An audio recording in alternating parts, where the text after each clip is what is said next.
E a gente começa hoje uma série de 3 reportagens especiais. Guardiãs do Futuro vai apresentar histórias de mulheres que sustentam redes de cuidado enquanto enfrentam cotidianamente desigualdades estruturais. Hoje a gente vai conhecer Patrícia Ferreira, mulher preta e mãe de Isis. Transformou a experiência pessoal com o câncer da filha em ação coletiva.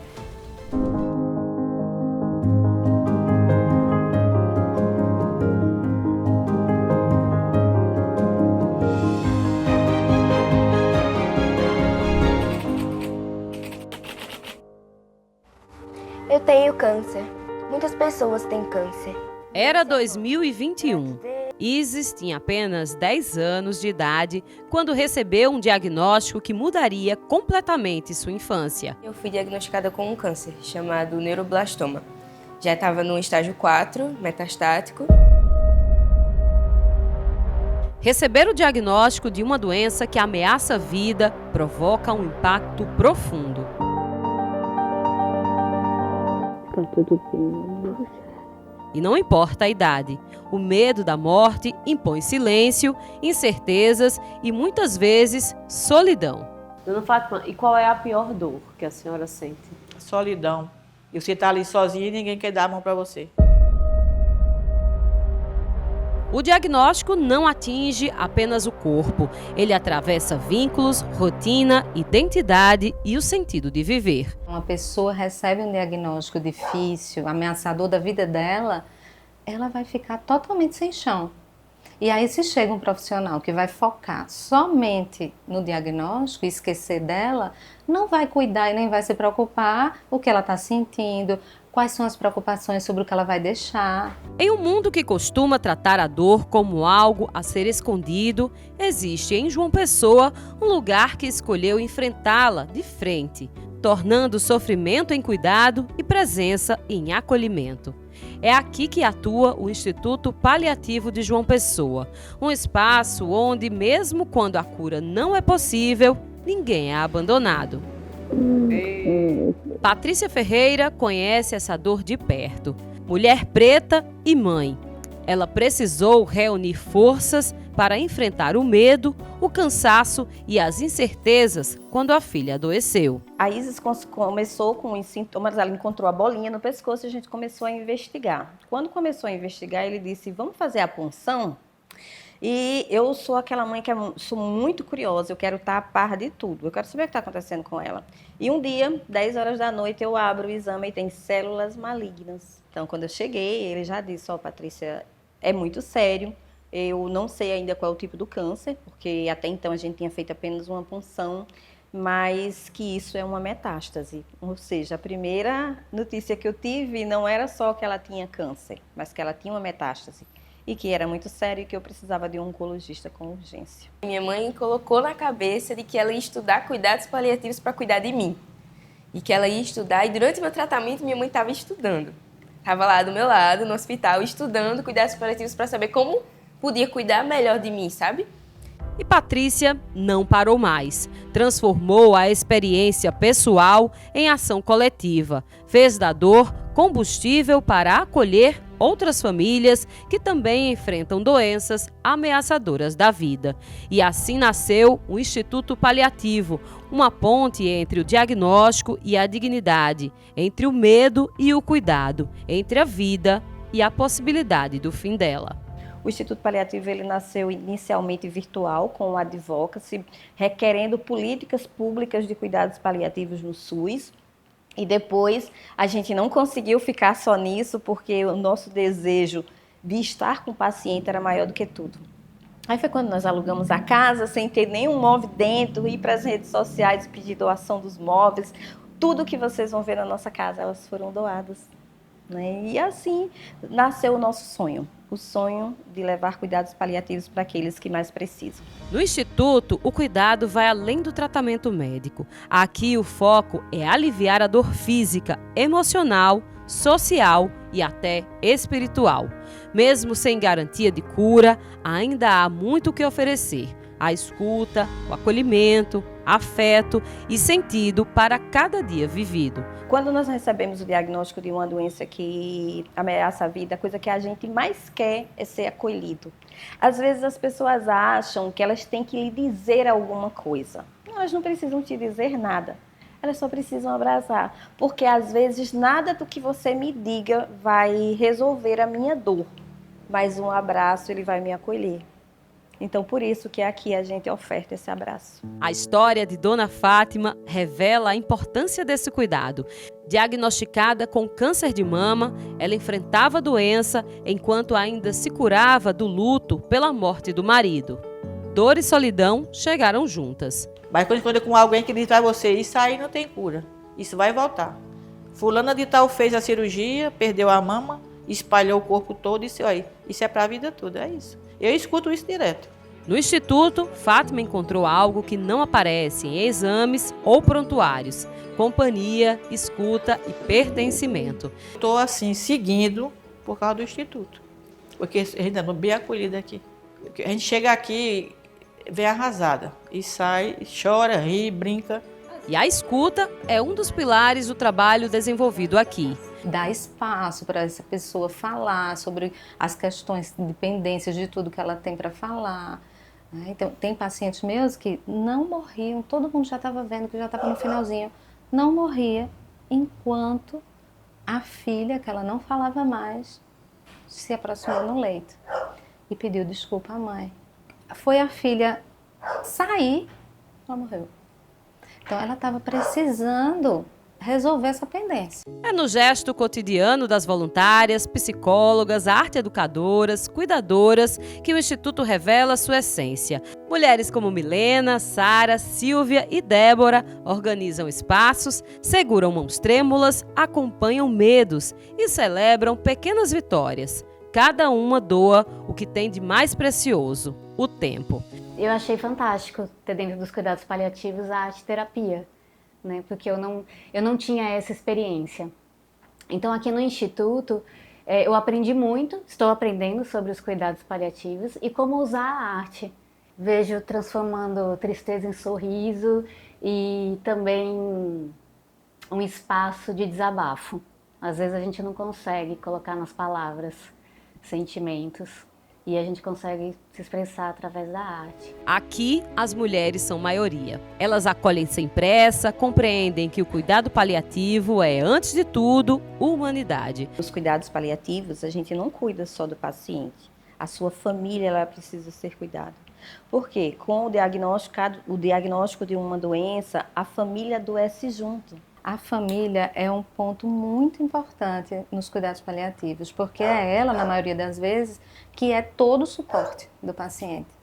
Então, nós precisamos cuidar do principal cuidador, identificar nessa família quem é o principal cuidador. Às vezes é uma filha, às vezes é o marido, às vezes é a esposa, enfim, identificar quem é o cuidador principal e dar suporte a ele, dar espaço de fala.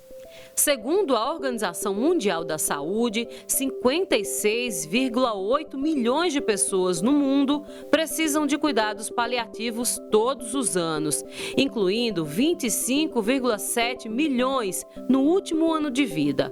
No entanto, apenas 14% dessas pessoas recebem algum tipo de cuidado. No Brasil, estima-se que cerca de 625 mil pessoas necessitem de cuidados paliativos, voltados ao alívio da dor, ao controle de sintomas e ao apoio emocional, social e espiritual. Desenvolver estratégias de cuidados paliativos ainda é um grande desafio para a administração pública. Saber como cuidar de pacientes que recebem diagnósticos de doenças ameaçadoras da vida. Enquanto isso não acontece, o Instituto abre portas, mostrando que os cuidados devem ir além dos hospitais, das medicações e dos protocolos. Tudo isso com muito carinho, afeto e ciência. E aí, quando o paciente descobre que tem uma doença, que precisa olhar para isso, para a sua finitude, o paliativista vai ajudá-la a descobrir o sentido da vida até o fim.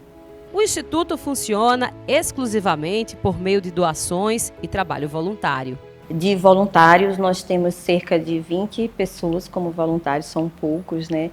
Mas de cadastrados entre pacientes e familiares, que também são pacientes, passam de 150 pessoas. Apesar das dificuldades, o brilho nos olhos de Patrícia revela que ainda há coragem para seguir. Aqui, compreender o fim não significa desistir de viver. Significa viver com dignidade até o último instante. Eu fiz 87 quimioterapias no total. Os cuidados paliativos, eles entraram nas nossas vidas para me ajudar nesses sintomas, ajudar na parte emocional com o tratamento, né? E principalmente por me lembrar que eu ainda tinha que ter qualidade de vida, mesmo tratando, né? Eu ainda estava viva. O Instituto Paliativo de João Pessoa lembra que viver até o fim não é apenas um direito, mas sim um gesto de amor. Eu não vou desistir, não. Vai ser forte assim. É você, ó. Desse jeito.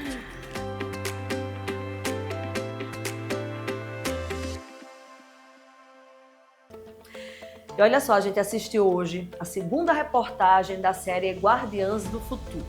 A importância da segurança alimentar nutrida pela solidariedade. Vamos acompanhar.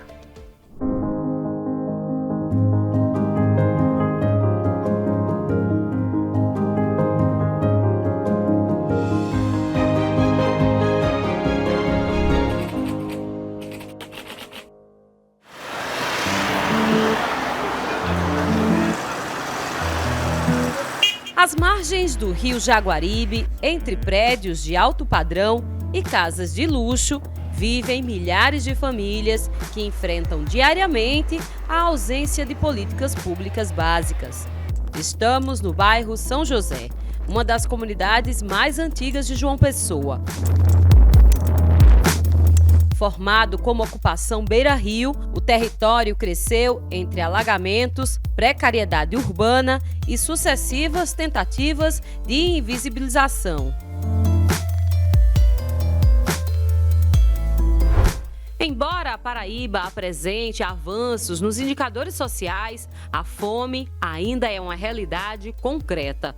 Segundo o IBGE, cerca de 194 mil paraibanos vivem em extrema pobreza, o equivalente a 4,7% da população do estado.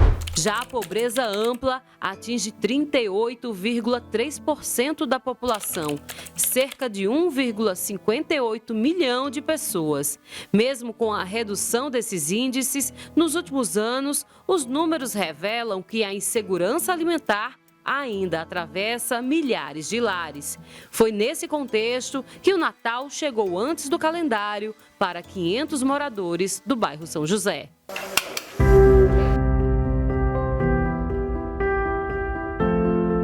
E chega como resposta concreta a uma realidade marcada por desigualdades. E o que quase ninguém vê ao passar aqui pela Avenida de São José são as histórias escondidas nos becos e vielas. Histórias de gente como a Rosângela, que cuida dos 3 sobrinhos. E apesar de todas as batalhas e da luta diária, ainda é difícil conseguir o pão de cada dia. E é pra gente, com histórias semelhantes à dela, que o jantar de hoje faz toda a diferença nesse Natal.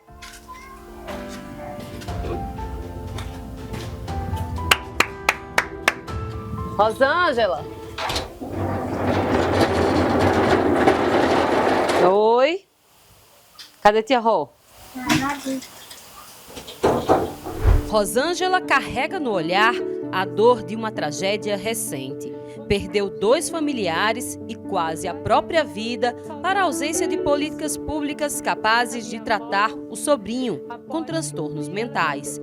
Foi durante um episódio de violência ligado a um surto psicótico que ele atirou diversas vezes contra ela, matou a própria irmã e depois se matou. O caso mobilizou a comunidade e expôs mais uma vez a fragilidade da rede de proteção social em territórios vulneráveis. Foi uma tragédia que eu choro, eu grito, eu fico me perguntando por quê. Aí eu sinto o Deus me ama, sabe? Conhece meu coração e permitiu eu aqui. Que Ele sabe que essas 3 crianças precisam de mim. Sabe? E para alimentar essas 3 bocas? É difícil. muito difícil. E vocês, assim, teriam condições de fazer um jantar de Natal? Sim, porque recebemos doações. Só pelas doações? Foi. Mas pelo próprio bolso? Não, estamos muito apertados. E esse Natal tem que significado para vocês? Tristeza. Mas eu tenho que agradecer, né, que Deus permitiu eu vivo, ter eles três, ter os outros, para me caminhar. Dói a saudade, hoje eu amanheci com muita saudade delas. A minha avó, após 5 dias, ela já vinha com problemas de saúde. Aí, no que ele tocou fogo na casa, ela engoliu muita fumaça. Com 5 dias, ela faleceu. Ela assim, não tem alegria em questão disso aí. Hoje a saudade machuca. Então, quando eu entro lá no quintal, dá um desespero, volta a cena toda, muito difícil. Mas ainda assim... Eu tenho alegria porque tem eles três aqui. E Deus permitiu eu continuar até um dia que Ele quiser. Pois então, né? Vamos então parar de chorar um pouquinho e se arrumar para esse jantar de hoje à noite? Com certeza, o jantar maravilhoso.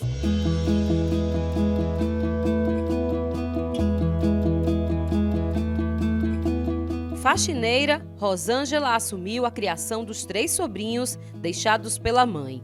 Renan, Juan e Rafael passaram a entender cedo demais que família também se constrói pelo cuidado cotidiano. Neste Natal, ela usou as economias para garantir sapatos novos às crianças.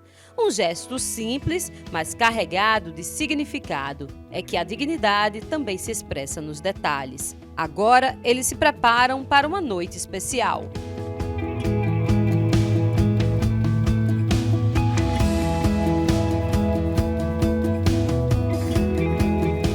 O jantar acontece a poucos metros da casa dela. Uma ceia coletiva preparada para 500 moradores da comunidade. E para que isso aconteça, é preciso mais do que alimento. É necessária articulação.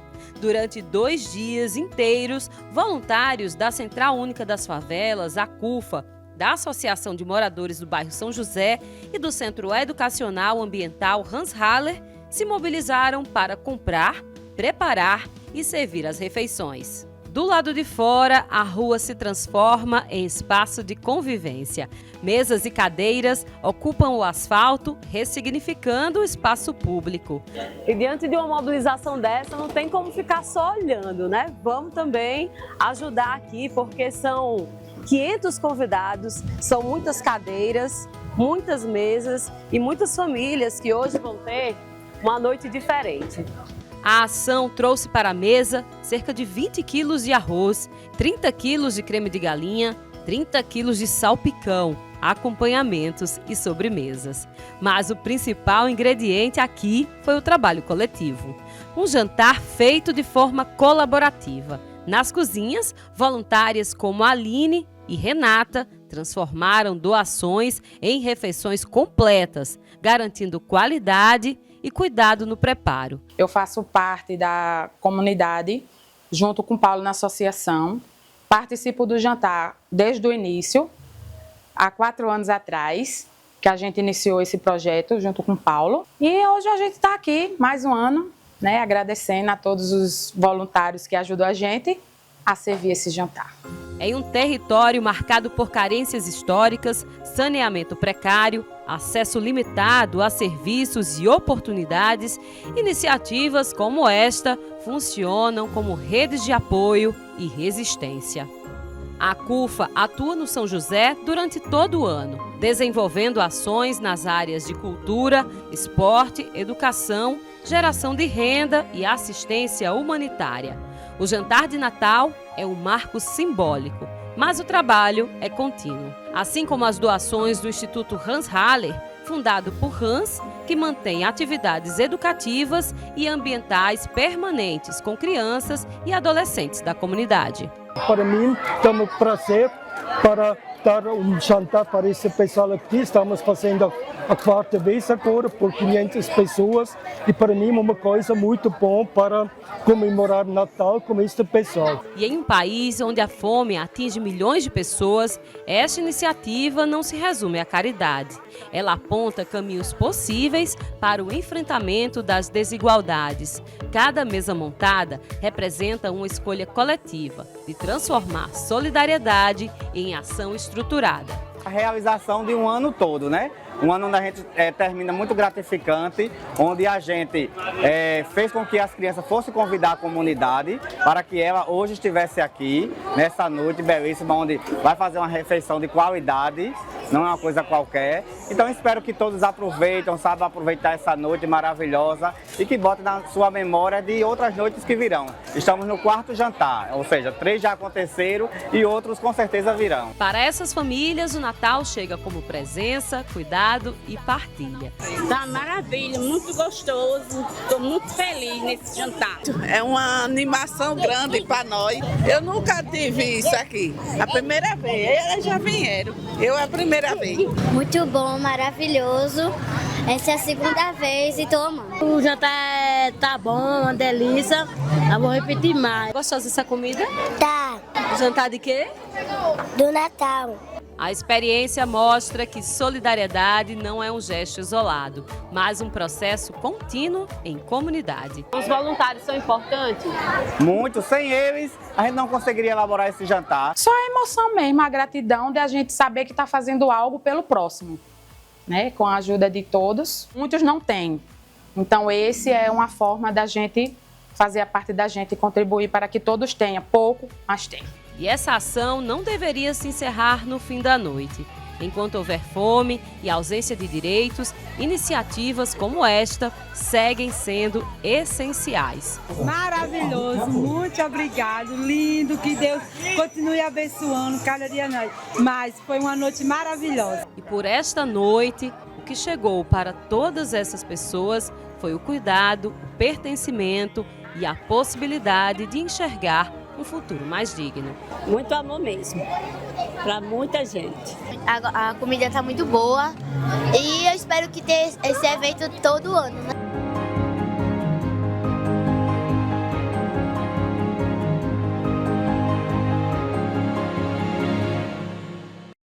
Obrigada, Thaisa, pelas informações, parabéns, né, pela iniciativa e pelo projeto.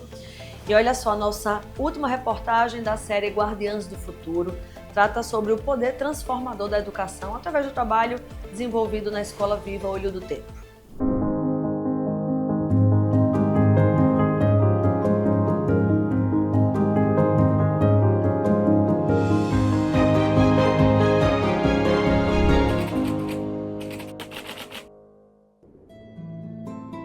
No extremo sul de João Pessoa, onde a cidade encontra o campo e o concreto ainda disputa espaço com o chão de terra batida, o tempo pulsa diferente.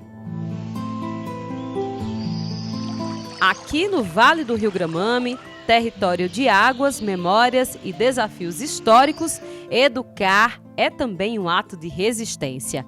Gramame é um bairro grande, populoso e em crescimento acelerado. A distância até o centro da cidade é longa, não apenas em quilômetros, mas em acesso a direitos básicos, políticas públicas e oportunidades. É nesse chão, marcado por desigualdades sociais, maioria da população preta e pressão constante sobre o meio ambiente, que brota uma experiência rara: educar com afeto, cultura e pertencimento. Marcelo, Samuel e Lucas chegam para mais uma tarde na Escola Olho do Tempo, um território de natureza viva e aprendizado contínuo. Aqui, aprender significa cuidar da terra, preservar nascentes e ouvir os mais velhos, fortalecendo identidades e cultivando sonhos.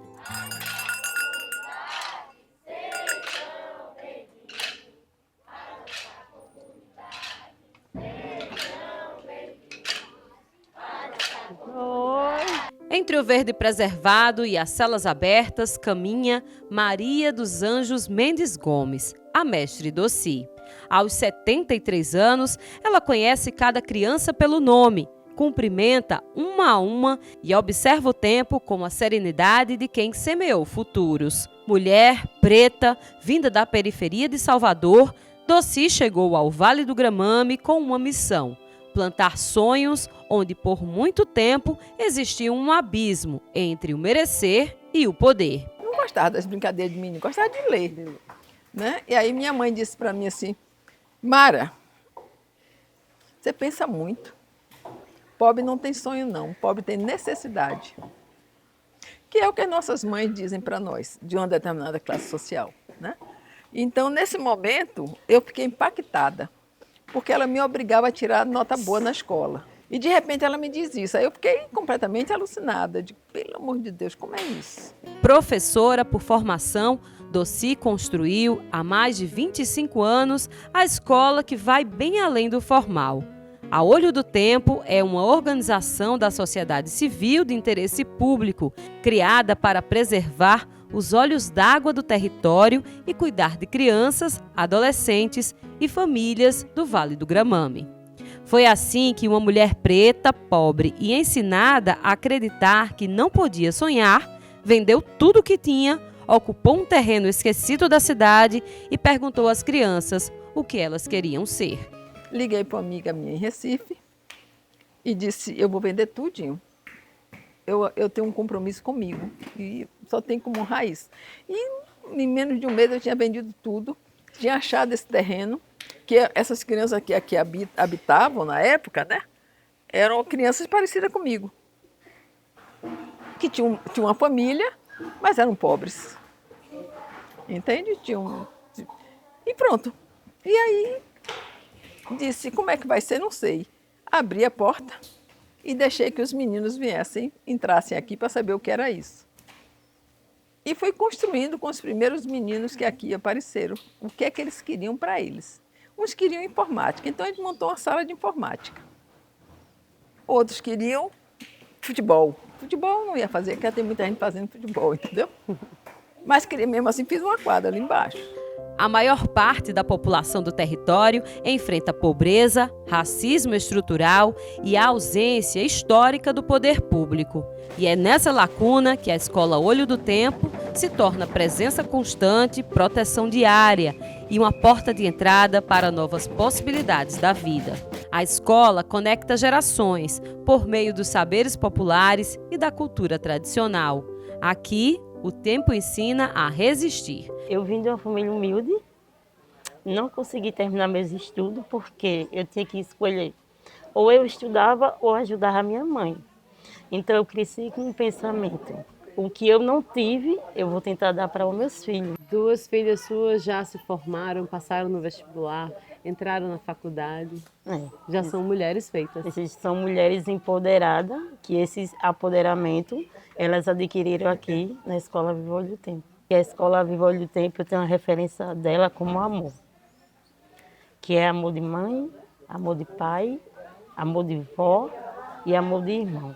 Para Givanildo Pereira, liderança comunitária e pai de aluna, a escola é Porto Seguro, um espaço que acolhe famílias vindas da luta por moradia, transformando vulnerabilidade em pertencimento. Vejo o trabalho da Escola Viva Olho do Tempo como algo para além do currículo escolar, né, um trabalho importante, um trabalho que desperta na criança a responsabilidade com o meio, com o ambiente, mas, sobretudo, um olhar para o futuro, um cuidado do hoje. Entre rodas de conversa, pés descalços na terra, árvores plantadas, tambores, risos e afetos, a Escola Olho do Tempo vem mostrando que a educação não se mede apenas em conteúdo, mas em vínculos, cuidado e transformação social. Peinha foi acolhida ainda criança, cresceu, concluiu a formação acadêmica e hoje ajuda a cuidar do futuro de outras crianças, agora mais forte, consciente e inteira. Mas para isso, ela teve que atravessar o racismo e a desilusão com a amanhã. A gente sempre se sentia inferior, a gente achava que por estar nesse lugar, né, por estar numa comunidade também que era muito isolada, que a gente tinha todo um contexto, né, de de discriminação. Então, a gente chegava aqui na escola com esse lugar da vergonha, né, da insegurança. Então, nesse contexto de abrir esse campo das potencialidades, a gente também vai perdendo nossos medos, nossas inseguranças, né? A gente vai acreditando que a gente pode fazer, que a gente pode revolucionar, que a gente pode transformar. Um dos meus maiores aprendizados é entender que esse lugar é um lugar para a gente florescer, um lugar para a gente crescer, é um lugar para a gente desenvolver a nossa potencialidade, né? Eu descobri que aqui na escola a gente chega com um sonho, mas a gente abre um campo para outros sonhos, né? Hoje eu estou estudando, estou fazendo universidade também. Hoje eu já faço a coordenação pedagógica da escola. Já estou no campo também da gestão compartilhada, no cuidado com o patrimônio cultural da escola, né? Sou griot aprendiz de tradição oral. Sou mãe também. Nas salas de aula, as crianças aprendem música, artes, informática, teatro e vêm descobrindo que a educação é resistência coletiva, capaz de fortalecer o elo entre o território, a identidade e a memória. A gente vive de recursos de editais, né? A gente é cadastrado nos conselhos municipais de assistência da criança e do adolescente, no ponto de cultura. Então a gente busca fazer todos esses cadastros de acesso a recursos públicos através de edital, doação de pessoa física também. A gente tem a campanha do abraço, que a gente pretende ter 3 mil doadores doando R$10, né, para dar essa sustentabilidade, porque os editais vêm sempre com as rubricas muito fechadas, amarradas, e você tem dificuldade de remanejar. Um recurso mais livre deixa a gente com essa liberdade de dar o que é necessário naquele momento. A gente também recebe doações de materiais, doação de alimentação. A transformação se renova em quem um dia sentou no chão da sala de aula e hoje conduz novos caminhos. Denis, ex-aluno, educador de percussão e pai, representa esse ciclo vivo. Todos eles são alunos do Denis. Aqui na Olho do Tempo, todo mundo que passa, seja criança, adolescente, passa pelas aulas de percussão. Aquela aula que traz todo o trabalho de aprendizado, de ancestralidade, do maracatu, que é muito forte na nossa cultura. Como é para você, Denis, estar no Olho do Tempo e ser professor, né? Você tão jovem e ver esses meninos, né, crescerem com esse aprendizado? Para mim é muito importante porque eu vim aqui, eu tinha 6 anos de idade, né? Fui aluno da escola e fui aluno do mestre Marcílio hoje, que também está seguindo o maracatu, que deixou forte aqui também com a gente, né? E diante de tudo que eu aprendi tudo com ele, cresci e eu vi essa meninada pequena e hoje tudo que eu aprendi com o mestre Marcílio aqui, estou passando para essa meninada, dando continuidade também, né? Para mim é bom ser aluno também, tocar o tambor, né? Como a gente, cada um aqui também, né? Que veio aprendendo desde os 6 anos de idade. Não é só uma aula, é uma emoção que você leva para sua vida e que quando você crescer e tiver seus filhos, você vai e recomenda para o Olho do Tempo também, para continuar.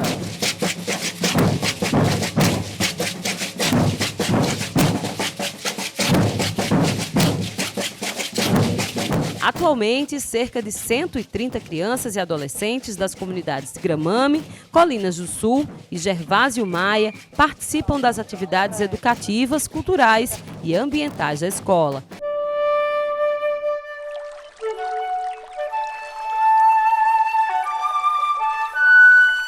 A preservação do meio ambiente não é só discurso. Na escola, ela passa a ser prática quase que diária.